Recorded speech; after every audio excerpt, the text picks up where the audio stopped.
Bonjour et bienvenue sur la chaîne YouTube de l'Église évangélique italienne de Marcinelle. Notre culte va pas tarder à commencer.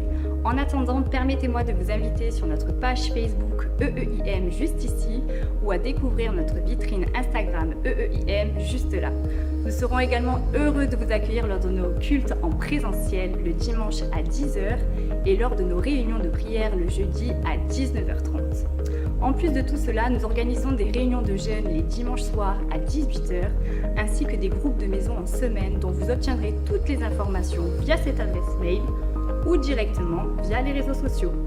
Retrouvez toutes ces informations à la fin de la vidéo et les liens vers nos différentes plateformes en description ci-dessous. Nous vous souhaitons un bon visionnage et nous avons hâte de vous rencontrer au sein de notre église. À très bientôt.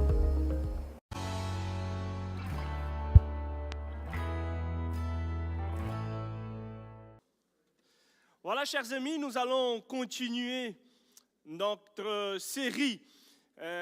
Qui sait me dire les thèmes de notre série de l'année? La terre promise, mais quoi, la terre promise? Il y a un verbe avant la terre promise. Conquérir ma terre promise. Aujourd'hui, nous sommes dans le cinquième message de cette série. Et le titre que le Seigneur m'a mis à cœur, c'est « Garder la posture des foi, même après la victoire ». Garder la posture des foi, même après la victoire. Nous sommes en train de regarder dans le livre de Josué. Aujourd'hui, je vous invite à ouvrir vos Bibles en Josué chapitre 7.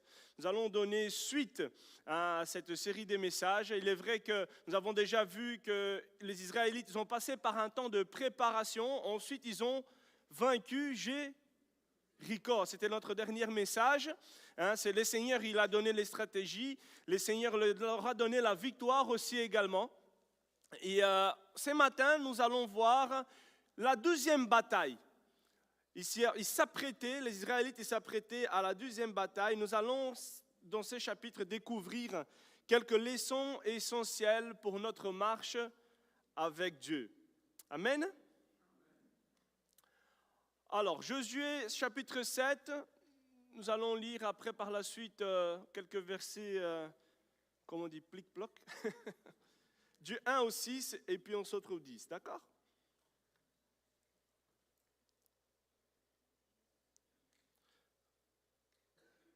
Alors, Josué 7, verset 1.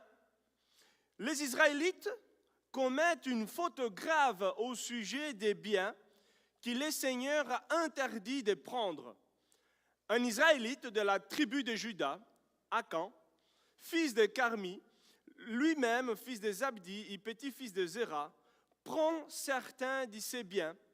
Et alors le Seigneur s'y met dans une violente colère contre les Israélites. Et de Jéricho, Josué envoie des hommes à Haï, une ville située à l'est de Bethel, près de Beth-Aven. Il leur commande de chercher à connaître le pays.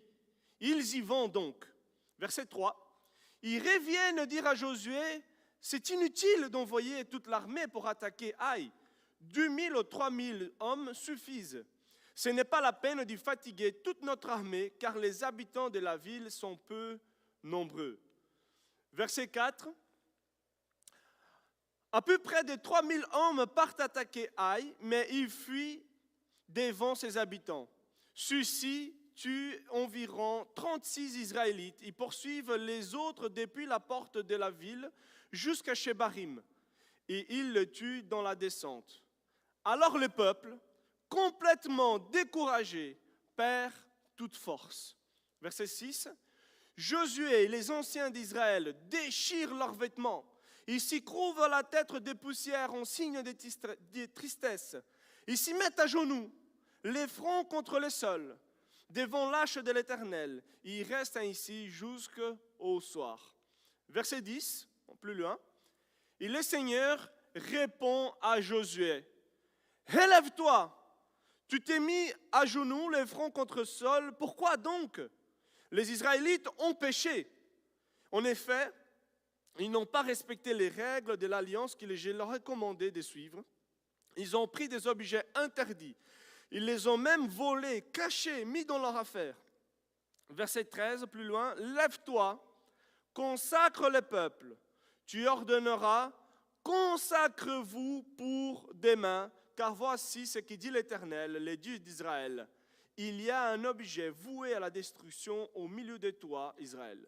Tu ne pourras plus résister à tes ennemis jusqu'à ce que vous l'ayez enlevé du milieu de vous. Et verset 22, on clôture la lecture. Alors Josué envoie des hommes à la tente de Akan. Ils y vont tout de suite, ils trouvent les objets cachés dans la tente avec l'argent dessous. Ok, jusque-là, chers amis, nous pouvons voir, chers amis, dans cette histoire que la ville de Haï était vraiment la prochaine étape dans la conquête des Canaan. Bien plus petite que Jéricho, cette ville s'y trouvait dans un emplacement assez stratégique. Vous pouvez voir dans votre côté gauche, à la jonction de deux routes qui reliaient Jéricho au sud et au nord du pays, à travers les montagnes qui se trouvent au centre d'Israël. Et donc, frères et sœurs, il est vrai que cette deuxième bataille, on peut lire qu'il s'y termine d'une manière imprévue. Qui aurait dit qu'après cette victoire éclatante dans la ville de Jéricho, que les murailles s'y sont écroulées, que les seigneurs à agir d'une manière puissante, ils allaient subir cette difficulté, cette défaite dans leur deuxième combat. Josué et son armée n'auraient jamais imaginé un tel échec après cette brillante victoire à Jéricho. Et frères et sœurs, il y a un principe spirituel là derrière que j'aimerais soulever ce matin. Il est vrai que après une grande réussite, nous en tant qu'êtres humains, nous avons tendance un peu à nous détendre.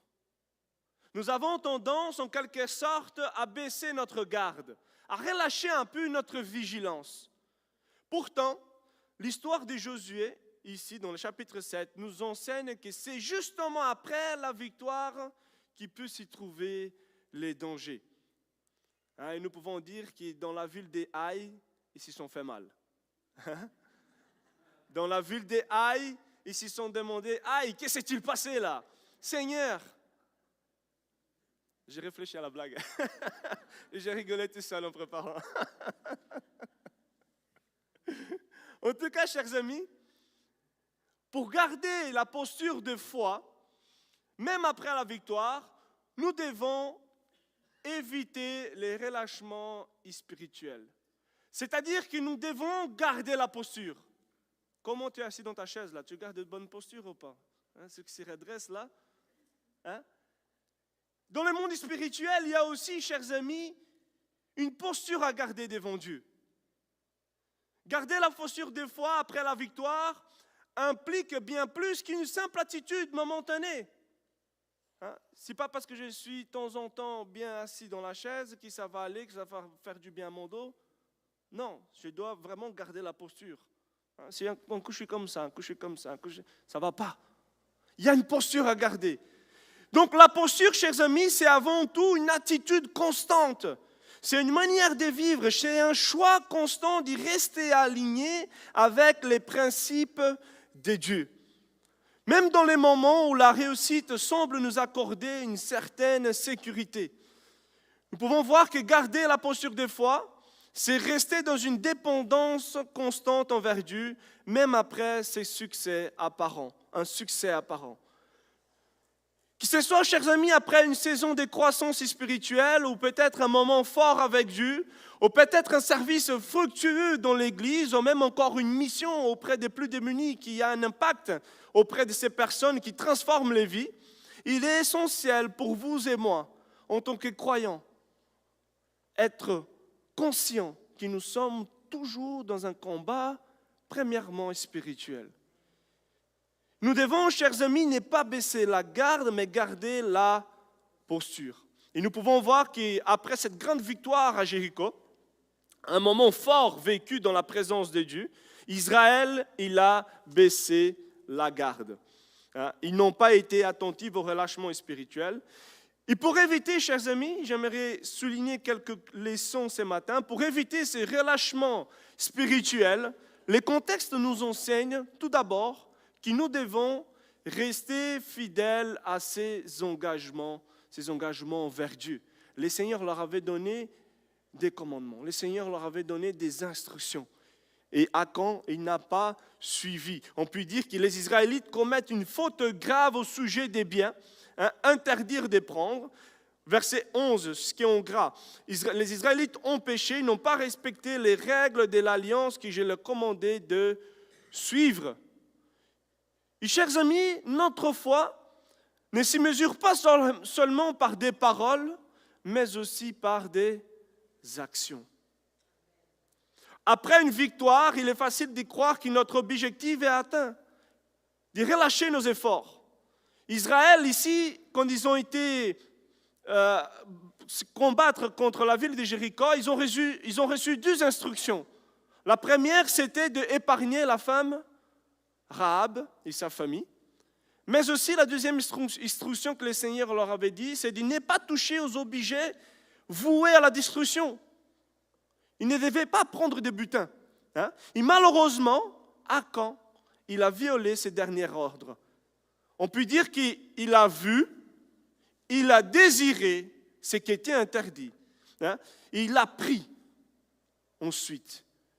Et ce schéma, chers amis, voir, désirer, prendre, nous rappelle aussi au début de la Genèse, avec les péchés originels, avec Ève, dans le jardin d'Éden.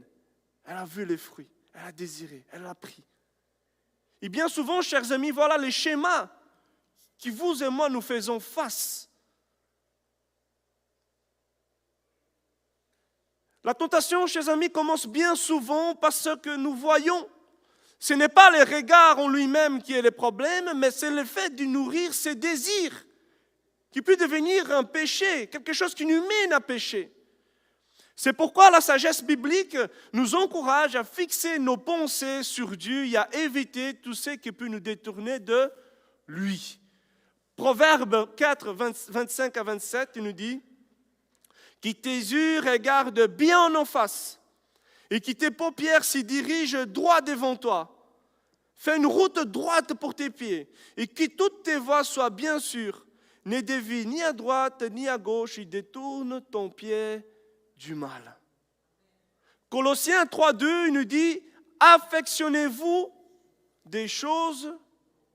aux choses d'en haut et non celles qui sont sur la terre. » Chers amis, rester fidèles à nos engagements envers Dieu signifie marcher dans cette obéissance, même lorsque personne ne nous regarde. C'est peut-être ça ce qui a quand il s'est dit, il n'y a personne qui regarde, je vais prendre cela, même si l'Éternel l'a dit personne ne va voir, je vais cacher en dessous de ma tente, ça va aller.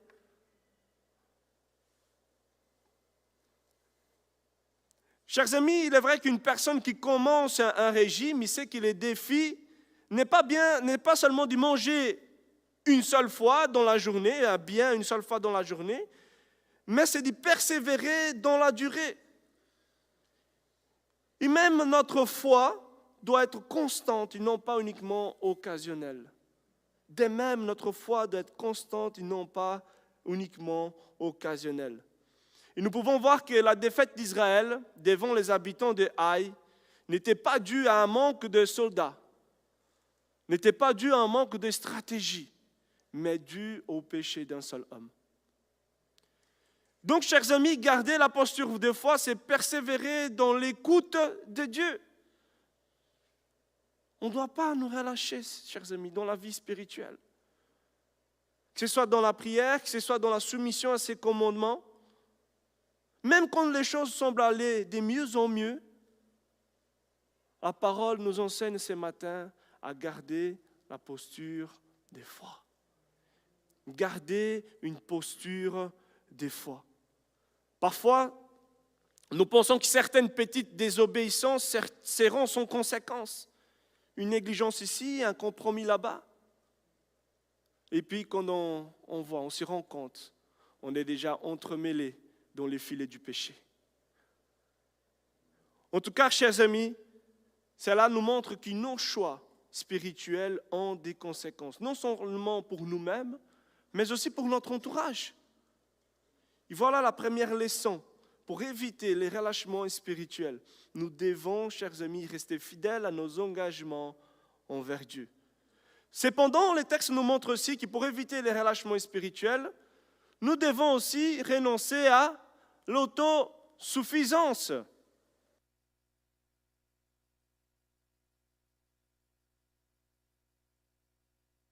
L'autosuffisance. On peut voir que les espions, une fois qu'ils reviennent, ils vont dire à Josué, c'est inutile, Josué, d'y partir avec toute l'armée. Pourquoi donner cette fatigue? 2-3 000 suffisent. Hein? Après une victoire contre Jéricho, vous vous souvenez bien, hein? C'était quoi avec les trompettes? Avec cette tour de la ville, les murailles qui s'écroulent et ils avancent. Vraiment une victoire extraordinaire, surnaturelle. Ils se sont dit, là, on a géré, les gars, pour cette petite ville ici, avec les 2 doigts dans le nez, ça va aller. Et puis, surprise, il y en a 36 Israélites qui sont morts dans les champs de bataille. Et frères et sœurs, après leur victoire, ils pensaient que ce serait facile de conquérir cette ville. Quelque part, on peut voir cette attitude d'autosuffisance de leur part qui les a conduits à l'échec. Il est vrai qu'après une réussite, nous pouvons facilement nous appuyer sur nos propres forces et oublier Dieu. Et voilà la réflexion pour nous aujourd'hui. Combien de fois, chers amis, combien de fois, après avoir obtenu un emploi, une bénédiction, une promotion quelconque, nous prions le Seigneur toujours encore aujourd'hui avec la même ferveur? Est-ce que nous servons Dieu avec autant de zèle après les bénédictions qu'il lui nous a accordées? Ou sommes-nous en train de nous reposer sur les mérites, sur notre autosuffisance? Chers amis, nous voyons que les espions rapportent à Josué qu'il ne sera pas nécessaire d'envoyer toute l'armée, mais ils oublient une chose essentielle, que nous aussi en tant qu'êtres humains, nous avons cette tendance à oublier. La victoire de notre prochaine bataille. La vie, elle est faite ainsi. De bataille en bataille, de victoire en victoire, mais la victoire de notre prochaine bataille ne dépend pas de notre force, chers amis. Elle dépend toujours de Dieu. Dis à ton voisin, ta victoire dépend toujours de Dieu.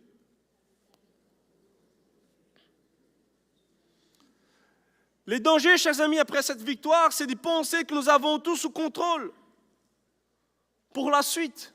Et cela nous amène à ne plus chercher Dieu comme avant. On baisse les bras. Et cette histoire nous encourage, ne tombons pas dans les pièges. Ne tombons pas dans ces pièges. Nous devons, chers amis, toujours apprendre à dépendre de Dieu. Nous devons apprendre à dépendre de Dieu. Prenons l'exemple d'un athlète, Michael Phelps, ceux qui connaissent bien la nage. Après autant de médailles, après autant de victoires, imaginez-vous s'il s'arrête de s'entraîner. Imaginez-vous peut-être un boxeur qui, après avoir fait un premier round vraiment très très bien, il baisse sa garde. Il risque à un moment donné dans les combats d'être mis KO. C'est comme ça. Et spirituellement, chers amis, c'est la même chose. Après une victoire, après des moments forts avec Dieu, que Dieu te parle dans les secrets, que Dieu travaille dans ton cœur, que tu vois Dieu agir dans tes situations, que Dieu te donne une victoire, une bénédiction, que tu vois que Dieu est à l'œuvre. Dans ces moments-là, chers amis, continuons à chercher sa face. Continuons à persévérer dans sa présence. N'oublions pas ces principes spirituels. Cherchez premièrement les royaumes et la justice de Dieu, et toutes ces choses vous seront données par-dessus. Et toutes choses, chers amis, nous seront données par-dessus. J'aimerais t'encourager. Garde cette posture de foi. Garde cette posture de foi. Reste fidèle à tes engagements envers Dieu. Renonce à cette autosuffisance. C'est en faisant cela, chers amis, que nous allons éviter les relâchements spirituels, que nous allons marcher d'une manière continue dans la victoire. Cependant, il faut être réaliste. Dans le cas ici, les Israélites, ils sont tombés dans les panneaux, ils ont baissé leur garde. Peut-être ce matin, on s'est dit, mais Enrique, et alors si nous baissons la garde, que faire? Est-ce que le Seigneur me rejette pour toujours? Et la bonne nouvelle, chers amis, c'est que Dieu, le Dieu de la Bible, ouvre toujours un chemin de restauration pour ceux qui reviennent à lui. Dis à ton voisin, Dieu ouvre un chemin de restauration. Dis à ton voisin.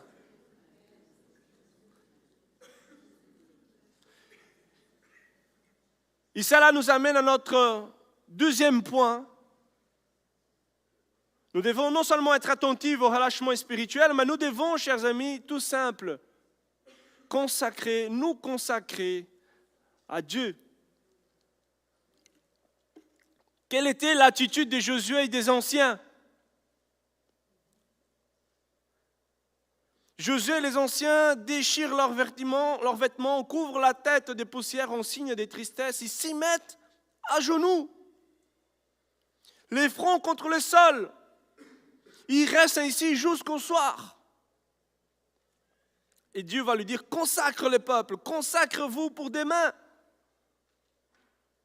Chers amis, après cette défaite, il n'y a pas une autre solution pour vous et moi de nous retourner vers Dieu. Même si on doit nous mettre par terre, les fronts contre le sol. Seigneur, aide-moi. Seigneur, écoute ma prière.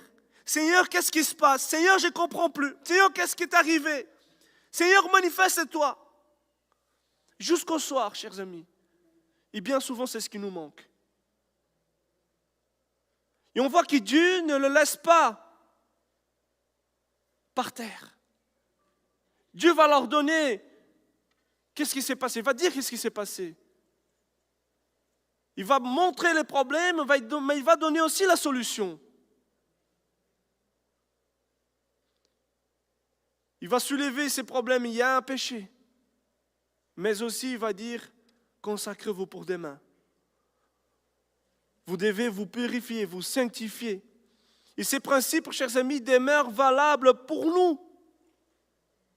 Après un échec, après une chute, notre première réflexion doit être de venir, Seigneur, dans une attitude de repentance, de consacration.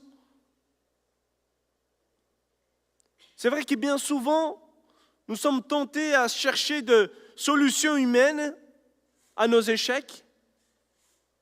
Nous cherchons peut-être à causer des autres ou les circonstances. Mais en réalité, ce qu'on a besoin, c'est d'avoir un cœur à cœur avec Dieu. Un face-à-face avec lui.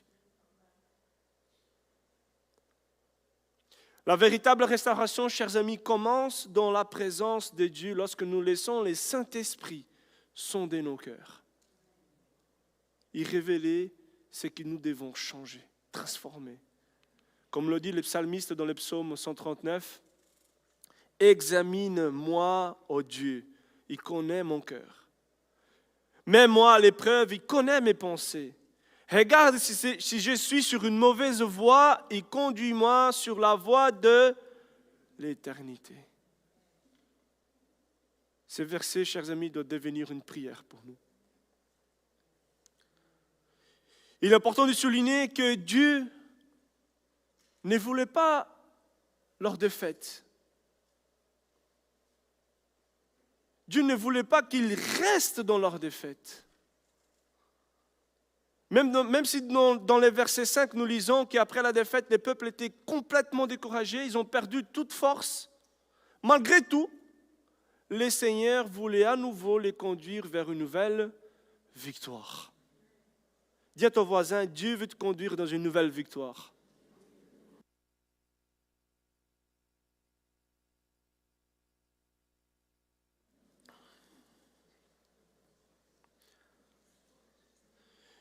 Et pour aller, chers amis, vers une nouvelle victoire, la consacration, elle est indispensable. Israël devait retirer du milieu d'eux ce qui était interdit afin de retrouver la faveur de Dieu.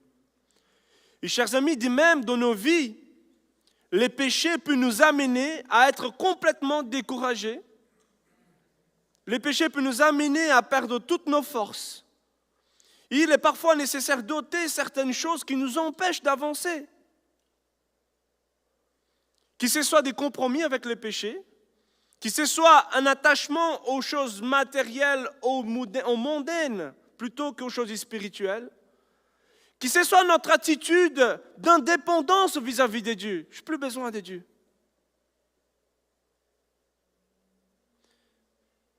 Frères et sœurs, la sanctification n'est pas une option pour les chrétiens. Pour ceux qui veulent vivre dans la victoire, elle est indispensable.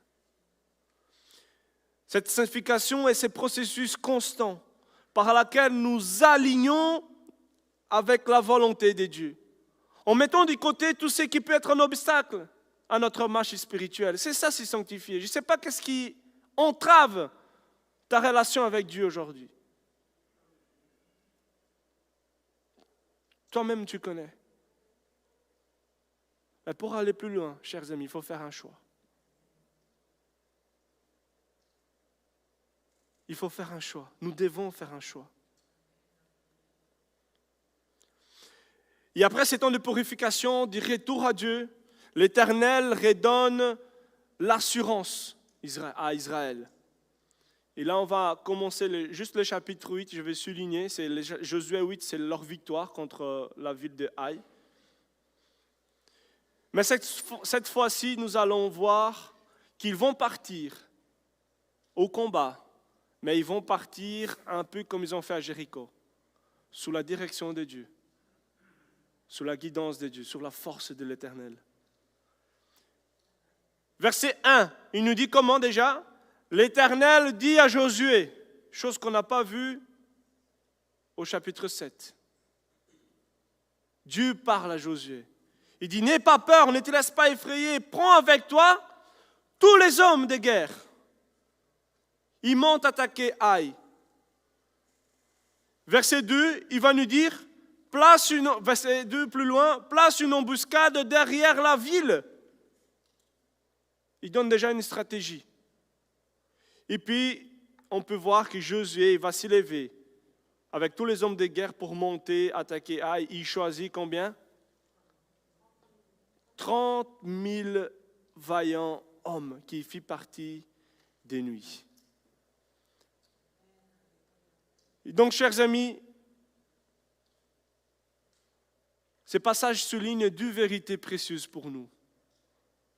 Nos succès spirituels dépendent de notre alliement avec Dieu, tout d'abord. Dis à ton voisin, ton succès dépend de ton alignement avec Dieu. Ton succès dépend de ton alignement avec Dieu. Le succès spirituel ne se repose pas sur nos capacités, mais sur notre alignement avec Dieu. Il y a un contraste frappant, chers amis, entre la première tentative d'Israël contre Haï et la seconde. La première, elle a été menée avec l'assurance humaine, l'autosuffisance. Leur stratégie militaire semblait logique. Petite ville, 2-3 000 hommes, c'est bon, ça va le faire. Et pourtant, dans les péchés, ils sont la direction divine, cette attaque s'est transformée en échec. En revanche, cette seconde attaque, elle est précédée d'une purification spirituelle, une consacration à Dieu. Et le Seigneur va les conduire à nouveau. Cette fois-ci, la victoire devient possible non pas par leur propre stratégie, mais par leur obéissance aux directives de Dieu, à l'instruction divine. Dieu change la stratégie. placez une embuscade.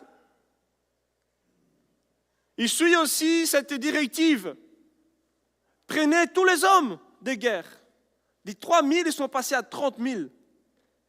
Sacrée différence dans cette stratégie.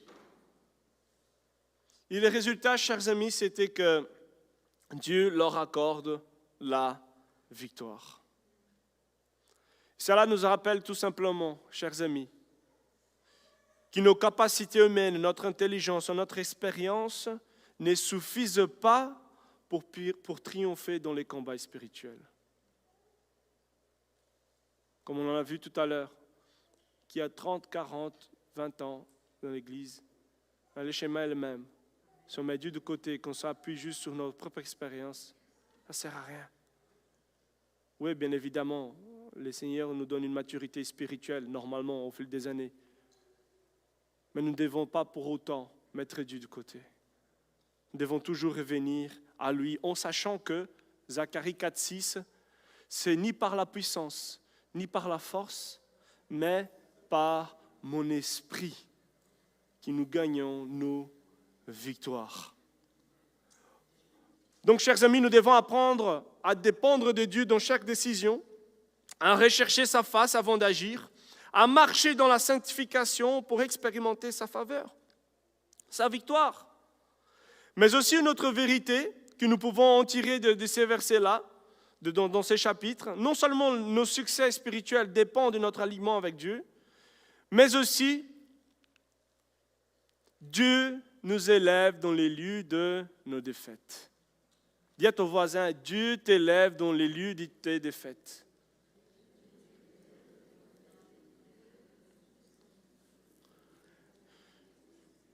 Josué 8, verset 22, il va dire ici, « Et les autres soldats israélites sortaient à leur tour de la ville pour les rejoindre, si bien que les gens de Haï s'y trouvaient cernés de part et d'autre par les Israélites qui le battirent sans en laisser échapper un seul. » Cette ville de Haï, chers amis, c'était leur lieu de honte. C'était leur lieu d'humiliation. C'était l'endroit où ils avaient fui devant leur ennemi, où ils avaient perdu l'assurance. Mais c'est justement là que Dieu va les exalter. C'est justement là que Dieu va à nouveau accorder cette victoire. Vous savez, chers amis, Dieu ne veut pas seulement nous voir rebondir après une chute, mais il veut faire de nos lieux de défaite des lieux de témoignage pour sa gloire. Tu puisses regarder en arrière et dire, là, mon mariage, il était en péril, mais Dieu nous a restaurés. Que tu regardes en arrière et tu dises, là, mon fils, ma fille était perdue, mais Dieu l'a restauré. Là, moi-même, j'étais perdu. J'étais au plus bas. Mais Dieu m'a restauré. Et aujourd'hui, j'ai pu me tenir devant vous pour témoigner.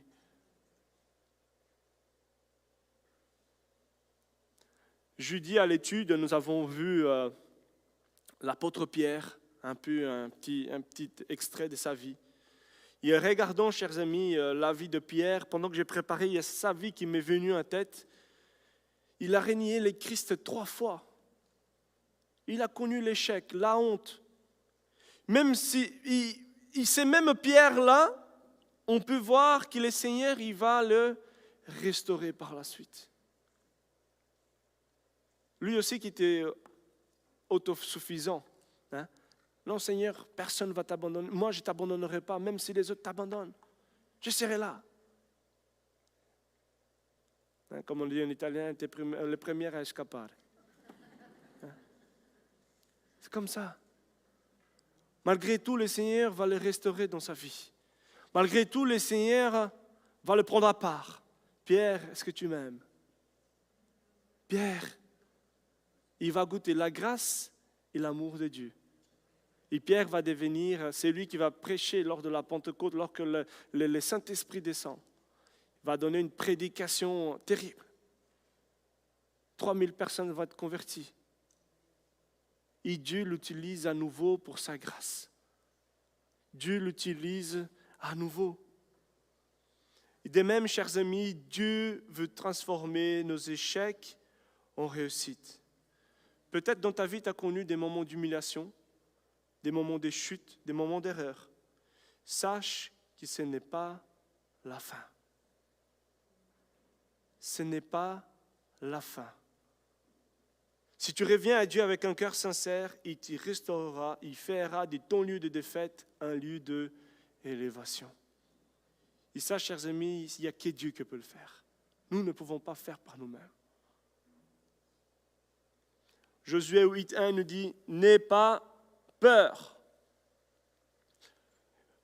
Il va dire, n'aie pas peur, ne te laisse pas effrayer. Prends avec toi tous les hommes de guerre, lève-toi, monte, attaquer, aille.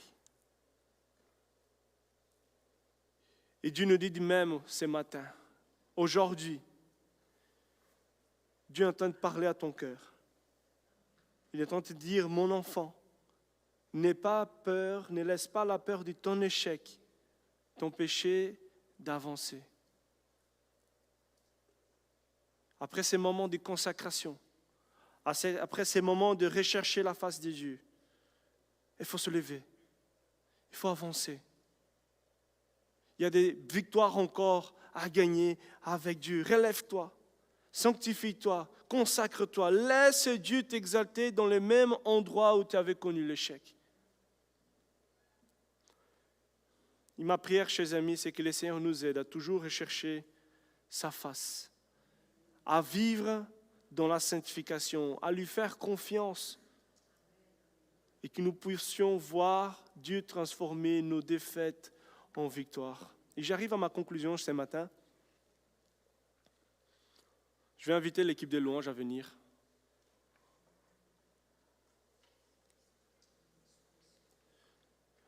À travers ce message ce matin, chers amis, nous avons vu qu'il est crucial de garder la posture de foi, même après la victoire. Même quand tout semble aller pour un mieux. Le danger du relâchement spirituel, il est réel. Ce n'est pas le moment, chers amis, de se reposer sur nos lauriers ou de croire que tout est acquis. Au contraire, c'est le moment de toujours rester vigilant, de rester fidèle à nos engagements, dans la dépendance de Dieu. J'aimerais vous laisser avec, il y a encore quelques questions. Si tu peux remettre Chiara. Il y a quelques questions pour notre réflexion ce matin. Après tes victoires passées, as-tu pris le temps de t'arrêter et d'examiner si tu as baissé ta garde spirituellement? Y a-t-il des moments dans ta vie où tu t'es senti plus sûr de toi au point d'oublier de chercher la direction de Dieu? Comment peux-tu aujourd'hui consacrer davantage des moments à Dieu, même après avoir connu de succès? Je vous laisse avec ces versets. Philippiens 1,6. Soyez certains, chers amis. J'aimerais vous demander de vous lever, on va lire ensemble ces versets. Mais j'aimerais que vous puissiez être certains de ces versets-là. Quand nous nous approchons de Dieu, Dieu se laisse trouver. Quand nous recherchons sa face, Dieu nous guide et dirige son peuple. J'aimerais qu'à toi nous puissions lire ces versets avec foi. Que tu puisses croire que l'œuvre que Dieu a commencée dans ta vie, il va le terminer. Il va le terminer, il va le mener à bien. Vous êtes prêts? 1, 2, 3. Je suis persuadé que c'est lui qui a commencé en vous cette bonne œuvre, la poursuivra jusqu'à son terme, jusqu'au jour de Jésus-Christ. Que Dieu vous bénisse abondamment. Passons un moment dans la louange ce matin.